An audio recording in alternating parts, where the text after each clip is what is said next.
Hello, this is Dr. Samuel Kisseadoo in Virginia. I want us to continue our discussion on work and money. Originally, there were 3 videos, but this is not the third one, so there's one more, so there are going to be 4 of them. Now, home management for work and money is such a wide topic. We can say a lot, but let's just focus on a few factors which will help us in the management process. Number 1, who is the financial leader in the home? The man is supposed to be. Now, the leadership of man is not supposed to be boss. It's privilege, responsibility. Remember those 2 words. Privilege, responsibility, designated by God for order in the home. Now, if marriage is an institution must have a head. Don't forget that. So you are the leader. It's more of a privilege God has given you and a responsibility. Please remember that if marriage is the highest institution, then you can't compare the head of a home to even a president or anybody or a governor or a CEO of the biggest corporation in the world. Because if it's the highest institution of God on earth and you are asked to be the head and the leader, how on earth do you push it to the back seat and you are busy with so many things that make you feel so big as a head, left or right? Think about it. Because when you die and leave here, all those heads and things will give an account of your responsibilities and how you fulfill your duties in all those places. But it will start from the home. So let's take the home very, very serious. The man can delegate the leadership. For example, in my home, at least the past 15 years, my wife is a financial manager. I am still financial leader. But in a relationship or any place you find yourself, whether it is church or business or any other area of the community, the one who has the talents, the gifts, the abilities, and shows competence must be allowed to bloom, to exercise the gifts and talents and help things to move smoothly.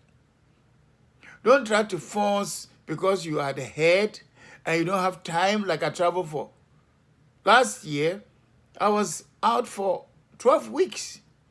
So she'll be paying the bills and all that. But when you are here you travel, you do all kinds of things. And you are so busy with so many things, you may even forget some payments and all that. And if the person has proved himself or herself honest and trustworthy, why don't you let the person do it? So the woman also prove yourself honest and trustworthy. But if you make shady deals with your mom, your dad, your brother, your sister, your friends, and all the habits before you married, you brought them into the marriage and the man doesn't trust you, then he can't trust you with money. So your honesty and integrity also becomes very, very important. So she pays the bills and does all that, actually manages the finance with my input. I know all that goes on. We have had joint account for 37 and a half years, almost 38 years, and we haven't had any issues that are so devastating or so obstructive and such hindrances that we can't go on anymore. Of course, you have a few problems, you put them together. I talked about this in one of the videos, okay? So you can delegate. The financial leader is still the man. If God were to come to the house to find out whether you mess up finances, you. Financial leadership is very important. Number 2, personal spending. We used to give ourselves pocket money. We are not even so consistent with it now. As you grow, you trust each other that you go and take what is in wisdom, is in carefulness, and all that. So we used to have $50 a month kind of pocket money. If you don't use it, there is a box in the room. We call it the box. Put it in there. There's a place in the room. Always there's cash. I mean, someone comes to mow the grass, selling something at the door, then you have to move your car to an ATM. No. Like I never travel without ensuring there's cash in the bedroom. It's all part of your life and your management. So agree on a limit for your spending. I'm talking of pocket money for your pocket. Oh, buy an ice cream here. Some simple expenses, so that you want to give a little gift of some few dollars or pounds or whatever it is to somebody and all that. If you agree that it should be 100 to 150 a month, depending on if you have that amount of money, this is just for your pocket. You say, okay, 50, 60, okay? And then you wisely spend it. Now, it depends on your income and your circumstances. Your income and your circumstances. Agree on any deviations. Sometimes the way things have gone and the way things have been because of vacation and this and that, you need to increase or decrease. Okay, genuine reasons why you want to spend more than what you have agreed, the range to spend. These are only guidelines. If you trust each other and you discuss, it shouldn't be harder than quantum mechanics or rocket science. You should be able to come up with some of these. The third one is your education and work. It becomes a problem when one is more educated than the other and there's no agreement or respect, or you think one is boasting with it or is pushing the other. Now, if your partner is trying to help you to go to school, don't take it as he's pushing me to go to school. Hey, you see, it's more of a problem when the woman is higher than the man. But usually the other way, because of children and so many domestic duties and activities, if the woman is less educated, the problem is less than when the man is less educated. There are cases where you give him the money, oh, I'm going to go to that adult education school, and then he uses it to buy a taxi, to buy some clothing which were on sale, a piece of land was going at a cheap price and all that kind of thing. There are cases where people say, oh, I'm going to divorce him because his English is so poor and he is a very bad speaker and he is not well educated. And when I give him the money to do this, he is not using it for that and that and that and that. Agree, education and work. Now listen carefully. There are so many instances where the men don't want the women to work, to control them. Now, if it is that kind of situation, that is very bad. And there are some men, and some may even be ministers, bishops, deacons, apostles, overseers, reverends, evangelists, supposed to know more of the oneness the Bible talks about. And then a lot of people want to help them to succeed. They want to push the woman backwards. In a few instances, it's the woman who does it, but in most cases, they want the woman to have children, care for the home, and all that. And they want them to be there so that I provide for you. And for some of them, it is not genuine heart of provision, but control. The idea of control, we should stop it. It's supposed to be one flesh. The leadership of a man is not control. And you don't know how to get at some men to think about this. We're not trained. And the bad examples we had from our homes, sometimes the father is not even there, some uncle you stayed with, somebody you live with, and whatever it is. So we don't know. And the women too, they want this, they want that. And the humility to help the men is not also there. So to make it more complex. Please, don't try to push your wife backwards and push her down and control her by making her believe that you are going to supply every need and you are scared for her to advance or do anything. The woman also, don't force and let the housemaid, you go and bring your mom to stay in the house, you go and bring other people, and they are training the children. They are sometimes a house help who is about 25, 28, 30 years old, so old enough, and is educated, doing the homework, doing a lot of things. The children grow with the spirit of a house help. What is that? Where is mommy's spirit? And you are running around, you're a politician, you're a medical officer, and they are running NGOs and non-profit organizations and running around teaching women how to get their rights and paying people to do the work they ought to do. And the children grow without the love of a mother. That is a crisis. So let's balance it. It's agreement and balancing, okay? If you go to school, go for a course that will help you develop your talents and gifts. Sometimes we go for the courses because of money. So the activity or the profession is nice, but it's way off your talents because it's giving money for now. And then several years down the road, you are not an expert in anything. At the end of it, or when you retire, whoever you are, we should be able to consult you for things. When students come to my office as a professor of biology, and I'd ask them, what do you want to do sorry, what do you want to be? That's the question I asked. What do you want to be? They tell me what they want to do. And I repeat the question, what do you want to be? Your doing is to be. I'm not asking what you are going to do after school. It's good. It's a good question. I'm going to do this, I'm going to do that. But I ask you, when you have done all that, what are you going to be? It's like getting into ministry, getting into anything. You fill positions, they look nice, opportunities come, people ask you and appoint you to fill certain positions. But in the end, think of what you're going to be from your doing. Very, very important. Okay? Now, if you are growing and you're going to go for retirement in the future and you want to do projects and all the rest of them, when you go for a course or some training, aim at an income earning career or money generating career and things like that, okay? So don't go to school, you finish and you are still going broke because you don't know what you are doing with what you studied.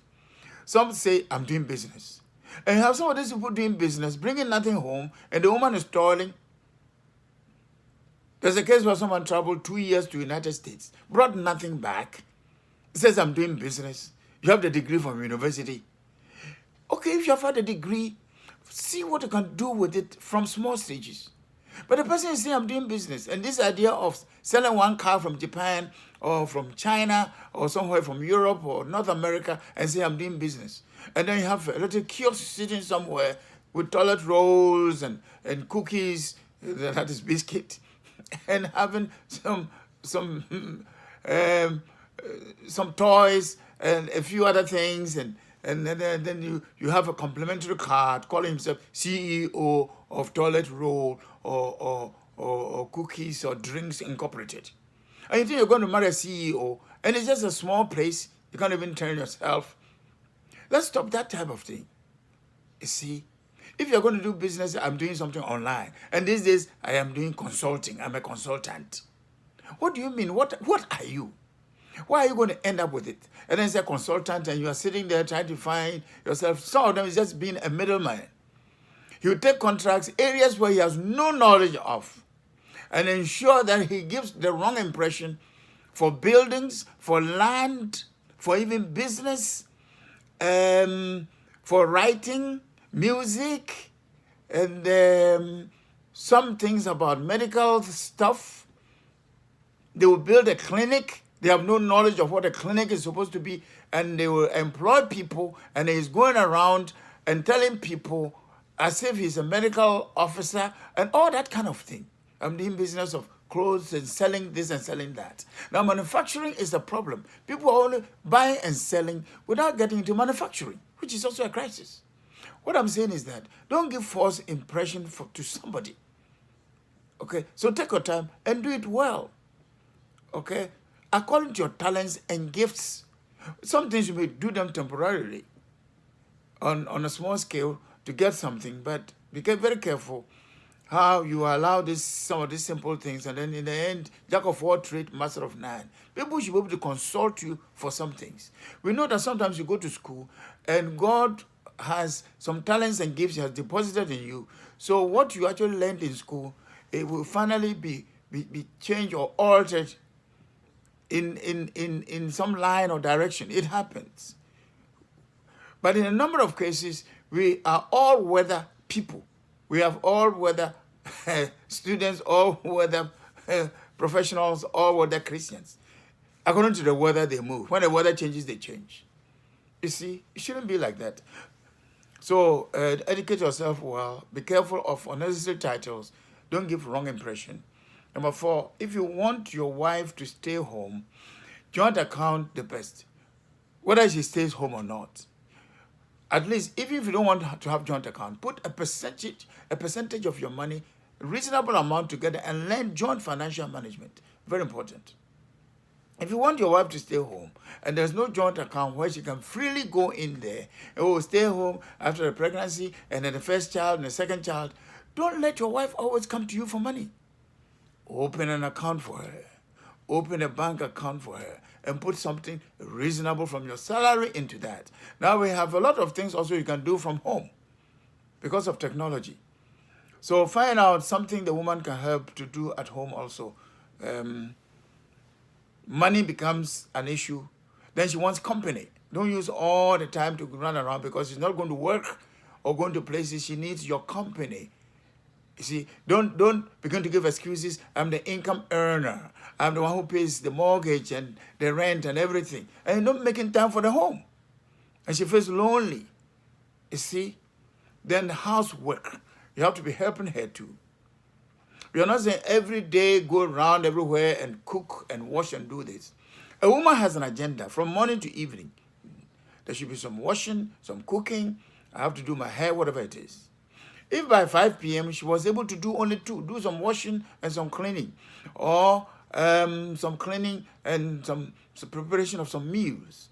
When you come home, use a few minutes, plan. Don't bring work home. One of the things I try to do several years is try not to bring work home. Sometimes you can't help it. And those of us who are teachers, you know papers, you can't grade all of them at the office. 10 papers and papers, that one you have to take your time to read, prepare the lessons for the next day and all that, then staff meetings, curriculum development, and you have to go for a conference and all that. But make your family first. Put it in. The same way we make time to go out with friends, to drink and to eat in places. Sometimes after work, we go and sit for 1 hour. And the beer and the alcohol he used to drink, which is converted, he has stopped. The money is going to shish kebab and meat and Coca-Cola. So he hasn't changed. The children still don't have shoes. The devil has used a good thing to still bind you. So after work, you go and sit there with friends and you are doing this drinking and whatever it is. This time not drinking alcohol, but Coca-Cola and some shish kebab and some meat and some shrimps and things. And when he gets home too, he's so filled, he can't even eat the food of the wife and things like that. If you question him, he gets angry. And some of the women have made the housemaid do all kinds of things and running around with all kinds of reasons, trying to help the women's fellowship in church, but your home is burning. You see? And when a wife is pregnant, he needs the love of a man. The prayer on this one and the company and whatever it is, you go in the morning, come in the evening. That is not the best. Okay? And if you want to be a homemaker, plan it well. Sometimes it's for a season, not all the way through. Number 5 is your vocation. Your vocation is a profession, especially one which the individual is particularly suited, or what we call a predisposition. We call it a call or a calling. There's a strong urge to take up something in particular. And that is where the idea of ministry comes in. And they call it full-time ministry. Over the years, I've gone all over the place.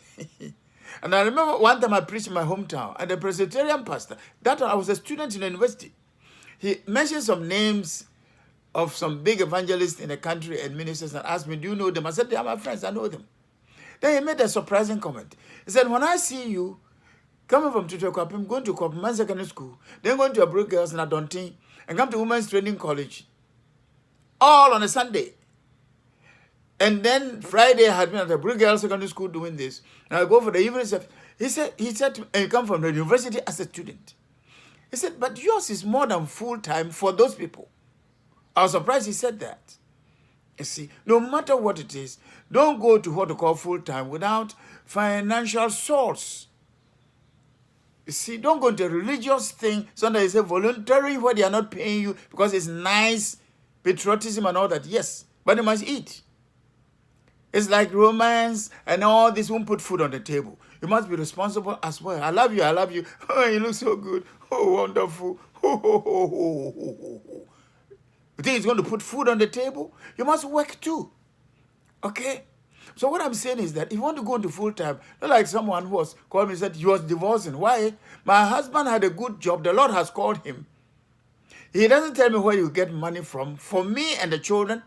But he said he had a friend who went to full-time and friends supported him. Don't use that example. Don't use. Who knows? How is God leading you? So what he does is very early in the morning, around 6 a.m., he'll go to the lorry station, call it lorry station,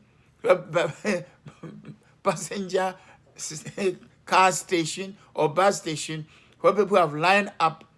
And then he will take his testament preaching, and then after about 5 minutes, 10 minutes, can you imagine? You have a container going around asking them to give offering. What life is this? And some graduated from the university, the Lord has called you.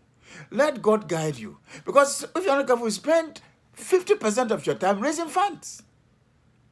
Plan well. Don't rush into it. Don't let emotions push you. One difference between the devil and God: Satan pushes, God leads. Satan pushes, God leads. See where it's leading you.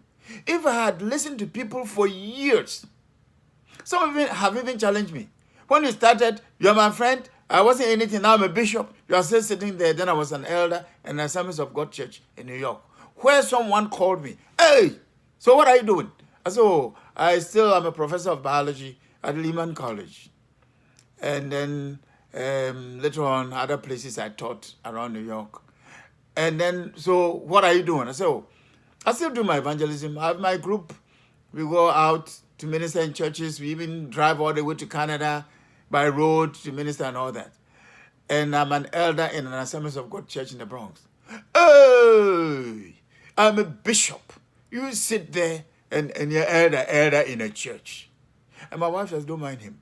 You see, all you do is to allow the flesh, you get angry, and the next day you call some name, some Kisseadoo, Triumphant Church of the Throne of Heaven Incorporated, and then you begin to call your name, and now some people from down south to come and ordain you a bishop, have titles, and then you go raising funds. If God calls you, be careful about how you use some organizations as your source of income. And when you don't get it, you begin to get angry and call them all kinds of names. When God called you, what did he tell you? And it is a crisis. Because you see, if public funds have been used to train me, this is a principle I had. I must give back to the society in some way. You do it gradually. Let God lead you. I agree. If an organization is already established and they appointed you and they are paying you, they give you a car, they give you a building, that's a different story. But when you start from scratch and you're not working under an organization, if you go to an organization and it doesn't work, don't give them a bad name and go around getting frustrated. What did God call you? Did he call you to go and get your source of income from there and the support? Let God lead you. In Romans 8:28, in everything, God works for good to those who love him. Let God use the problem to create something better. But we don't plan properly. You see, and a person sometimes feels very bad after learning the pure sciences, for example, are great. Physics, chemistry, biology, and all that. They need teachers. There's a nearby school. You can even use that as an opportunity to reach the students. But he doesn't want to do it because the moment he's doing it, people are going to say, "Oh, he's working," they'll stop donating. And it becomes a crisis. And the young people coming up are just copying. So they use all kinds of tricks with sowing seed. Don't marry a woman, or if you're a woman, to some women are evangelists, marry a man. And when they ask you, "What is your source of income?" Sowing seed. What are you going to say? By faith. Yes, it's possible. It's not impossible. But be careful of how you use people's examples as a doctrine, as your guide. And let's be very careful, because to give wrong impression to people become a problem for people. Even those who are even pastors and apostles and evangelists and teachers and reverends, is it 24 hours every time preaching, every time counseling, every time? It's not. So to use that excuse not to do anything in the house, not even making time to read the Bible with their wives and pray with them, the children's education, teaching them, your own house help. Later they say she's a witch, they are sending her somewhere. When she came to the house, did you, the man with such a title, go to sit that girl down, that boy, your sister's child, that house help, to teach the one the meaning of salvation and pray with the one, even if the one brought demons? The demons are there because of you. How can you go around dealing with demons in other churches and places, and your own house help is there, and you have never done that? They leave it to Madame too, to the pastor's wife, the bishop's wife, the apostle's wife, whatever it is. And we are running around. A good thing becomes a bad thing if it stops you from getting the best thing. A good thing becomes a bad thing if it is stopping you from getting the best thing. You see, the devil likes using good things to blind us. And we go. By the time we realize, you have become Judas Iscariot, betraying Jesus. Can you imagine sitting at the feet of Christ, giving power to preach, and the devil could feel him at the Last Supper, the first Holy Communion? Can you imagine? Are we joking? It's not a spiritual beauty contest. It's a spiritual battle, my brother. You see? And we are playing around. I'm anointed. I am this. I'm led. An intellectual pomposity. intellectual hindrance. Our knowledge, after God opened the door for us to go to university and places and go to Bible schools, they have become hindrances to God using us. Everything we have an opinion. Everything we argue. Because some of the places, unfortunately, let me say it, the Bible is not the main book in some of those schools. It's one of the books. The person comes out with books and ideas and quotations from sources, not the Bible. You see? And it becomes a problem for the marriage. Number 6 is laziness, where he doesn't want to work because the other partner is bringing a lot of money. Then over ambition. Why do you want to force to be like other people? Jesus didn't travel for more than 20 miles radius. And he's the Lord of Lords and the King of Kings. You see? Over ambition. You know? And then opportunism. They take advantage. When the partner is working and you are not working, or he has money, or position, or have contacts. Some of the women know, when I divorce you, I can still use your name to get my contacts. I can sue you for that. Don't take undue advantage of your partner to cheat your partner or bring financial crisis, or know that the law will work on my side if only I can create a condition and feel abused. Let's watch all these things, okay? If there are menial things to do, simple things to do, don't be lazy. And don't be over-ambitious. Don't also be pushing your husband, and all your friends have done their masters, they have done their PhD, and pushing and pushing. Why are you doing that to your husband? Appreciate what he's doing and gradually find out what he can do gradually to fit in.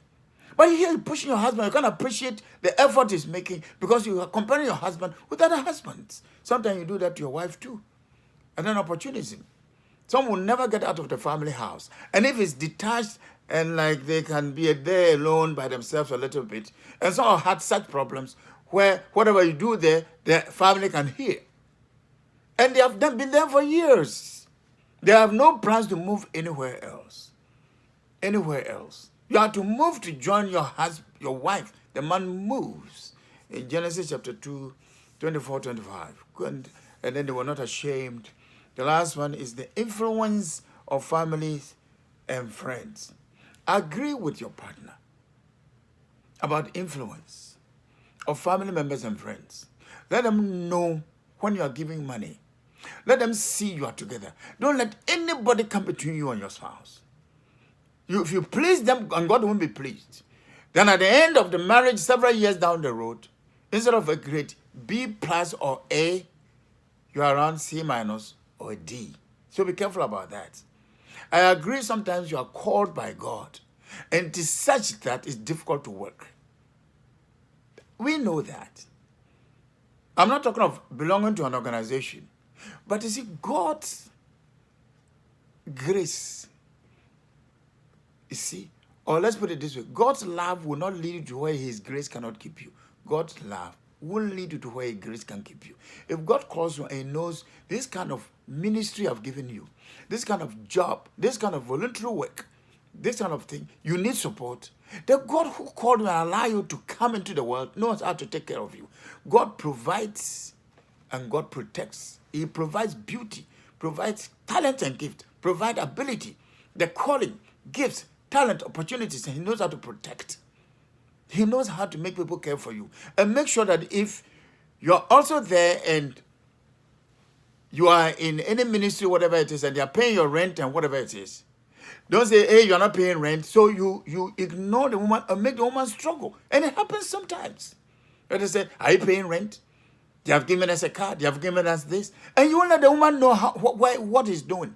Some have built houses, do all kinds of things. And the wife doesn't know. And they're supposed to be a man of God. That is bad. You see, and when you die and go, these things will be a blessing because the spirit behind what's wrong. Work together. Finance is a horrible area of trouble. It's sex and money. Sex, communication, money, these three, plus your spiritual life. If these things are dealt with, we will go places in our marriages. May the Lord bless you. May the Lord strengthen you. I've just scratched the surface of things. Find out what works for you. Don't copy people. Take inspiration and find out what works for you. You can call me in the United States on 1-917 741-0643. Let me also mention this.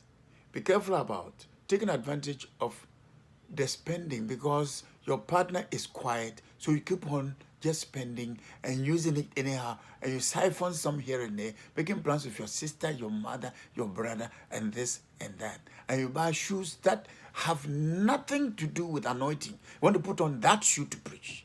You want to put on that shirt to stand there to speak. You want to wear a nice shirt. But don't run and do all these things. Pray and let God lead you, because you can't take them beyond the grave, and you give an account. In Ghana, call 020-812-6533. Ghana code is 233 to 233-20-812-6533. I have a broadcast on Joy 99.7 FM, Saturday mornings, 5:30 a.m. to 6 a.m. Call Hope for Your Family broadcast. Once a week. Put in myjoyonline.com and go to live radio. You can always listen anywhere in the world. myjoyonline.com. I have books. Go to amazon.com. You can download some and get some. Put my name, Samuel Kisseadoo, Kisseadoo. Dr. Samuel Kisseadoo, okay? My email is kisseadoo@msn.com. And there is also a website, www.fruitfulministriesint.com. The ministry is Fruitful Ministries International Incorporated, evangelistic and teaching Christian ministry. May the Lord bless you. May the Lord strengthen you.